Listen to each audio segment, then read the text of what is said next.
Fredson Miranda é casado com Cristina, que lhe deu 3 filhos, a Larissa, a Letícia e a Lília. Estão aí, Fredson? Somente uma. Onde está? É quem? Larissa? É a do meio, a Letícia. A Letícia, ok. Se você que já sabia, Letícia, cadê a Letícia? Olha lá, Letícia. Tá cheio de vergonha. Ok, lá. Letícia. O Fredson é membro da Igreja Nova Vida Alcântara desde 1996. Escreveu um livro, Drogas Eu Venci. Aliás, o livro está até aqui, né? Vamos mostrar aqui o livro. Aqui o livro, Drogas Eu Venci, ok. Fredson Miranda, a sua infância foi difícil, Fredson? A minha infância foi uma infância normal, como de todas as crianças de uma classe média, né? Classe média baixa, mas tinha aquilo que precisava, tinha o carinho dos pais, isso nunca me faltou. Eu considero que foi uma infância normal, como de muitos aqui. E hoje está em moda a gente falar de bullying. Você passou por bullying? Você vivenciou esse bullying? O meu caso foi diferente, né? Eu nunca sofri bullying, mas eu fiz muita gente sofrer, né? Você que provocava o bullying? Eu provocava, era um provocador de bullying, e principalmente com cristãos, que na época de 1980, o evangelho não era tão difundido como hoje, né? E eu tinha uma aversão muito grande aos crentes. Me perdoem, mas eu persegui os crentes. Você nasceu em lar evangélico? Não nasci no lar evangélico. Nasci no lar católico, mas com uma vertante para o espiritismo. Você se envolveu com entorpecente, né? O período que você envolveu com entorpecente já foi na fase adulta ou foi na fase da adolescência? Foi na fase ainda de criança para adolescente, foi com 11 anos de idade, né? Porque com os 11 anos de idade eu já era uma pessoa que tomava conta da minha própria vida, né? Por isso que eu considero, a minha infância foi boa, mas quando eu peguei da idade dos 11 anos foi quando eu conheci as drogas. Mas como foi esse envolvimento? Através de amizades, influência? Como você chegou a se envolver com um entorpecente? Na verdade, eu era muito um jovem que vivia no meio de pessoas mais velhas, né? E eu queria estar socialmente colocado, né? Então, as pessoas mais velhas usavam drogas e eu comecei a usar para estar no meio dele. Na verdade, eu fui influenciado. Bom, acho que num momento como esse a gente poderia saber, não sei qual é a droga que você consumia, no caso, que você ficou preso a ela. Bom, no começo, aos 11 anos de idade, foi o álcool e a maconha, né? São drogas mais leves e mais fáceis de conseguir. E aos 14 anos de idade, eu passei a consumir a cocaína, foi a qual eu usei por um período maior. E quando os seus pais perceberam que você estava envolvido com entorpecente, você estava com que idade e como isso que aconteceu? Bom, são duas pessoas, o meu pai e a minha mãe, né? Eles se separaram quando eu fiz mais ou menos uns 14 anos, 14 para 15 anos, né? Foi quando eles descobriram, e a separação dos meus pais foi devido ao meu uso de drogas. E minha mãe me pegou, chegou em casa, me pegou com um prato com cocaína. Uau!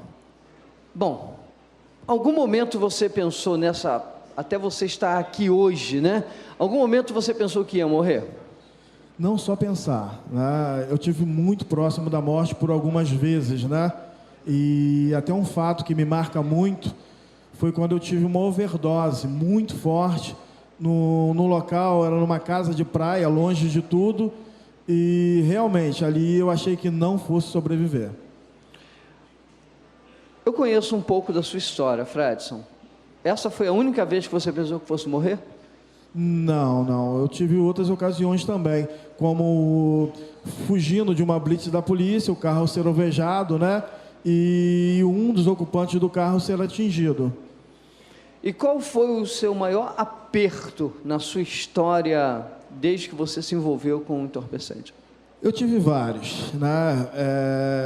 Detido por policiais por mais de 50 vezes, né? Com quantidade, mas uma vez me marca muito, até lembrando de amanhã, que é o Dia das Mães, Foi no dia do aniversário da minha mãe. Nós estávamos numa festa comemorando e eu fui até a favela, no Niterói, buscar droga. Eu estava com uma quantidade muito grande, eu acredito que hoje em dia eu estava com 60 papelotes de cocaína. Isso dá mais ou menos ali quase 30 gramas de droga. Só para você ter uma ideia, com 6 a 10 papelotes, você já pode ser considerado tráfico de drogas. Principalmente se você estiver na imediação de localidades onde Mas há não o era comércio. tráfico. Não, era para consumo. E não deu a noite toda. Então era 60... Você consumiu isso tudo uma noite? Uma noite toda. Eu já estava numa fase que eu consumia de 20 a 30 gramas de cocaína. E, bom, parece uma história bem difícil, né? Como então que você conseguiu sair dessa? Bom, eu desci o morro, desci a favela e estava com entorpecente todo nas mãos e vinha descendo uma ladeira. De repente, eu avistei 2 rapazes subindo do nada. E eu perguntei, a polícia está lá embaixo? Usei até uma gíria, o morro está limpo? Né?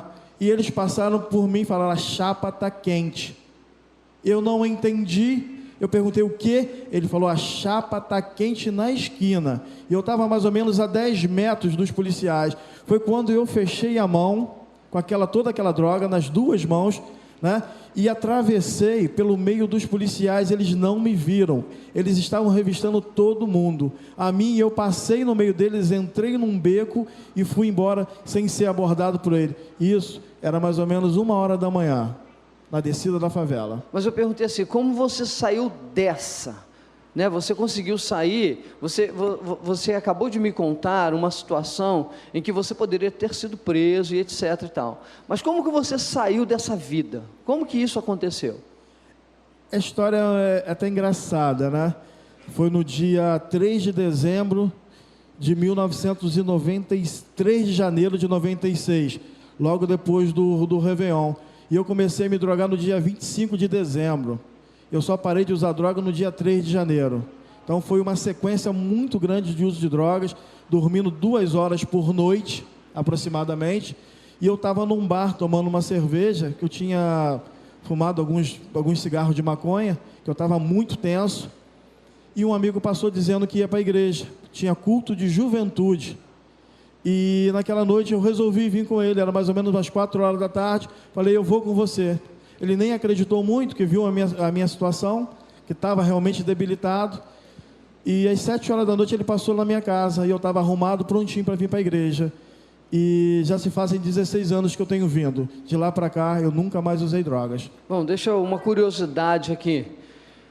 Eu perguntei como você se converteu, como você conseguiu sair dela. Você falou que foi para um culto de juventude. Aí vem uma curiosidade minha. Quando você fala culto de juventude, eu penso até Nova Vida do Alcântara. Foi isso mesmo ou não? Na igreja Nova Vida do Alcântara. Ah, ok. Apenas... Inclusive o senhor era o pastor da noite, tá?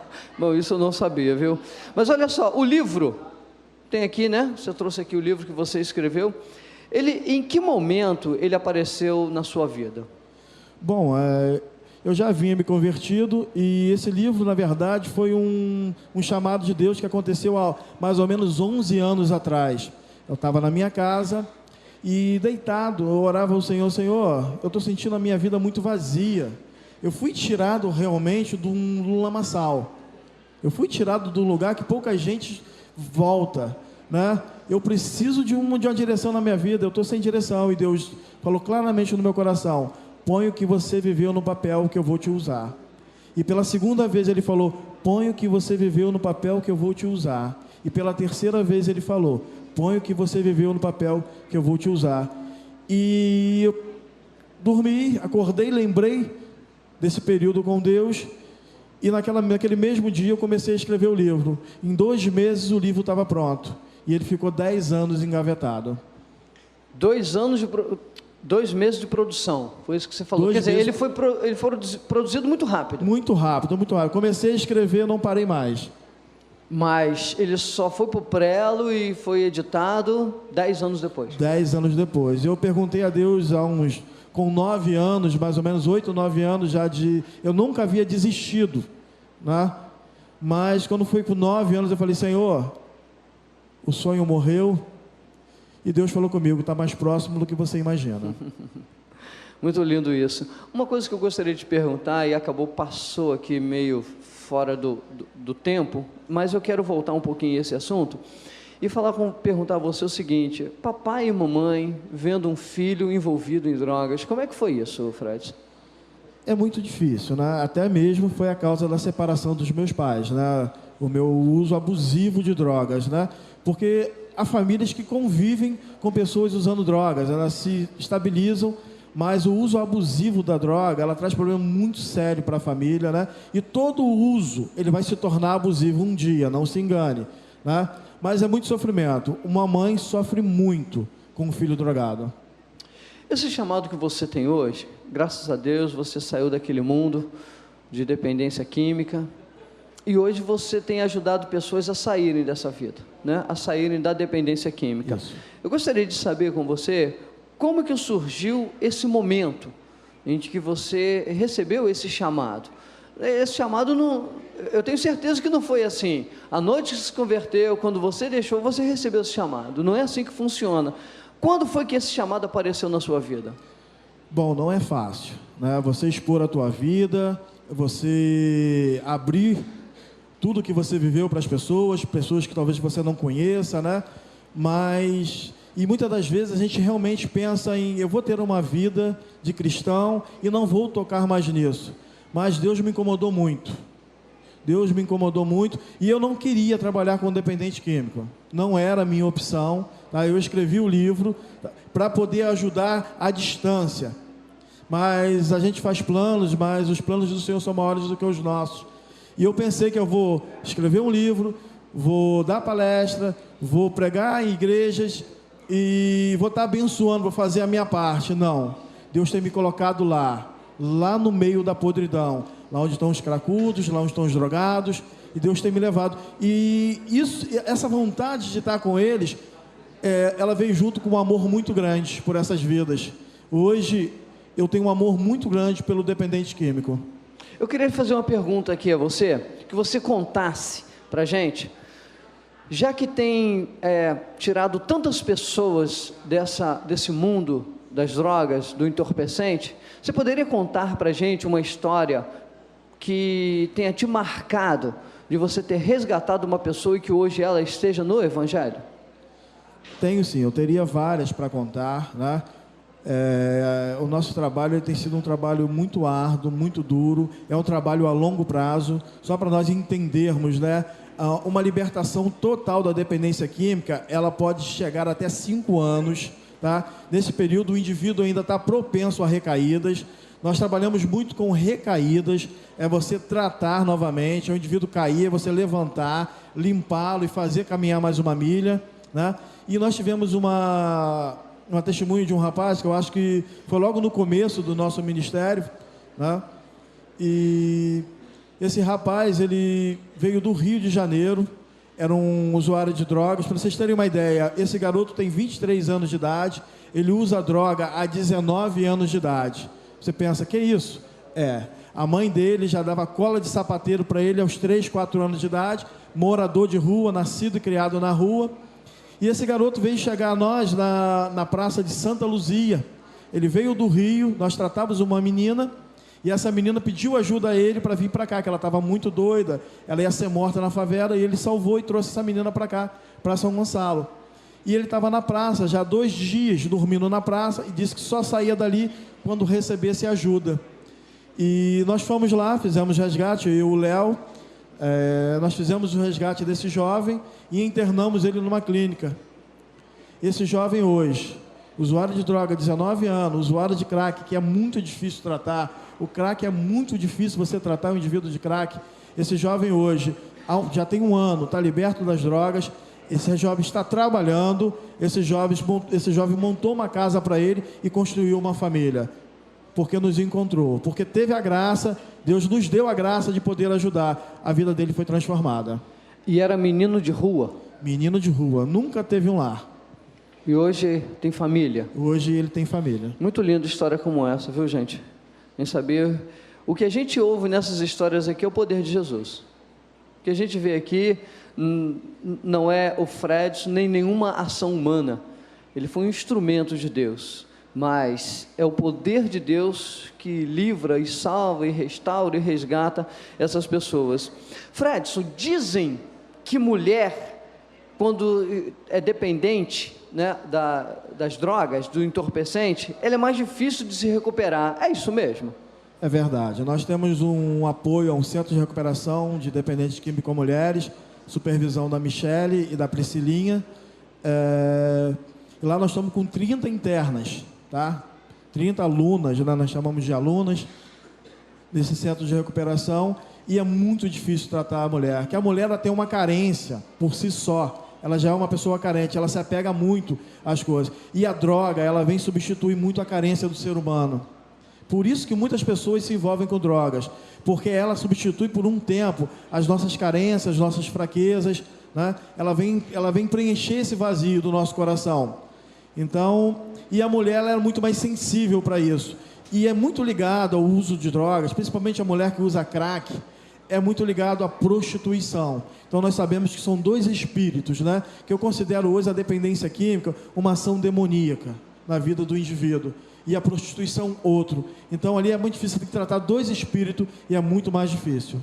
Fredson, para a gente fechar a nossa entrevista aqui hoje no Frente a Frente com o pastor, eu perguntaria a você, aliás, eu pediria a você, que mensagem você poderia deixar para os jovens que estão assistindo a TVR Jovem? Eu gostaria de deixar duas mensagens. A primeira mensagem é: amanhã é Dia das Mães, tá? Para você, mãe, né? Que como a minha mãe sofreu durante aproximadamente 16 anos com seu filho usuário de drogas.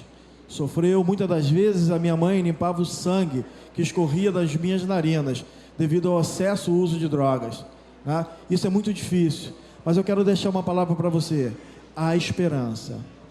Eu sou testemunho de que há esperança, porque aquele que trouxe desonra para dentro da sua casa, hoje é motivo de honra. E eu profetizo sobre a tua vida, mãe, sobre a tua casa, eu profetizo sobre o teu lar, a cura, a libertação total, que a bênção do Senhor vai entrar na tua casa e te fortalecer, e você vai ser vitoriosa nesse momento difícil. E para você jovem, que não teve envolvimento com drogas, não faça, não vale a pena. E não só os jovens, hoje, pastor, há uma pesquisa recente, né, que diz que o maior índice de pessoas que estão entrando nas drogas, isso é termo de proporção, tá? São pessoas acima dos 35 anos de idade, pessoas que nunca tiveram contato com a cocaína, nem com o crack, pessoas formadas em faculdade, que têm a sua vida estabilizada, mas chegam aos 35, 30, 40 anos e encontram um vazio na sua vida e começam a usar drogas. Esse número de pessoas tem crescido muito. Gente, não vale a pena começar, porque sair é muito difícil. Obrigado, Fredson Miranda, né, por essa entrevista aqui na TVR Jovem. Não saia daí, no próximo bloco, Rede Superação, TVR Jovem, a TV que cresce com você e com o seu GVC.